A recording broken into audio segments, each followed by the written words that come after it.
Hello and welcome to the PV Tech Newscast. The top stories this week. The IPCC names solar as the most feasible means of cutting power emissions. The US government announces a boost for commercial scale solar. IHS said there will be no need for module panic buying in the fallout of the US anti-dumping case. And Chaori Solar closes its Shanghai plant as delisting looms.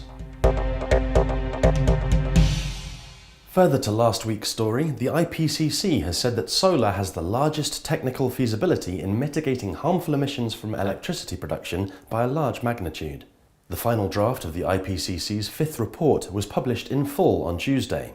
The report states that renewables hold great promise, but there are still concerns such as intermittency, subsidized finance and economic competitiveness, water use, and land availability. However, because of infrastructure restraints, especially in developing countries, solar power home systems are often favoured as a renewable energy option. On-site solar generation was also noted as an efficient energy source for some transport, such as large ships. For dramatically reducing greenhouse gases to the scale required to avert catastrophic climate change, the report advocated solar energy as part of a portfolio of options, stating that no single option would be sufficient. The IPCC recommendation also states that renewable energy has the potential to more than meet global energy demand, as renewables are now the third largest contributor to global energy supply, just behind coal and gas, with a good chance of being the second largest contributor by 2020.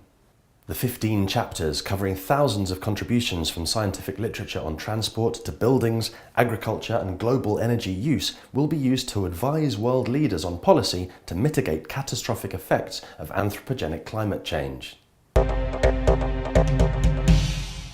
The US government has announced plans to smooth the path for the development of commercial-scale solar, with $15 million being set aside for community-led projects.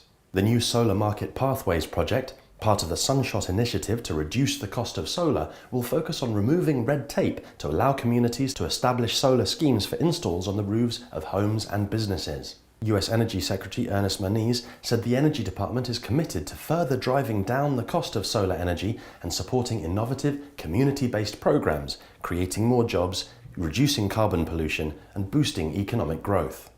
The project will enable new financing models for communities such as shared solar, where families and businesses own or lease part of or simply buy electricity from a larger solar installation. The US utility scale market has boomed in recent years. However, the commercial sector has been slower to take off. A $100 million project finance fund was announced for the sector on Thursday. According to new analysis from market research firm IHS, sufficient PV module supply outside China and Taiwan exists to meet expected demand in the US in 2014, dampening panic buying before a US anti-dumping judgment due later this year. However, IHS said that Chinese module suppliers were already increasing shipments to the US in advance of any new potential duties, and that module ASPs would likely rise. IHS said that it estimated 57.8 gigawatts of production capacity was available globally, which included 11.2 gigawatts located outside of China and Taiwan and not covered under the present US-imposed duties. With 6.1 gigawatts of global thin film capacity estimated to exist, the supply of tariff-free PV modules would amount to 17.3 gigawatts.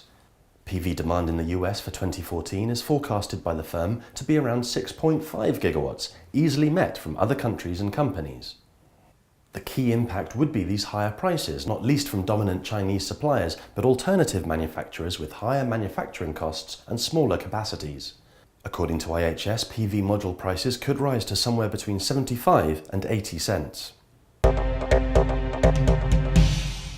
And finally, bankrupt PV module manufacturer Shanghai Chaori Solar has stopped production at its Shanghai headquarters as customers cancel orders and it struggles to generate cash flow.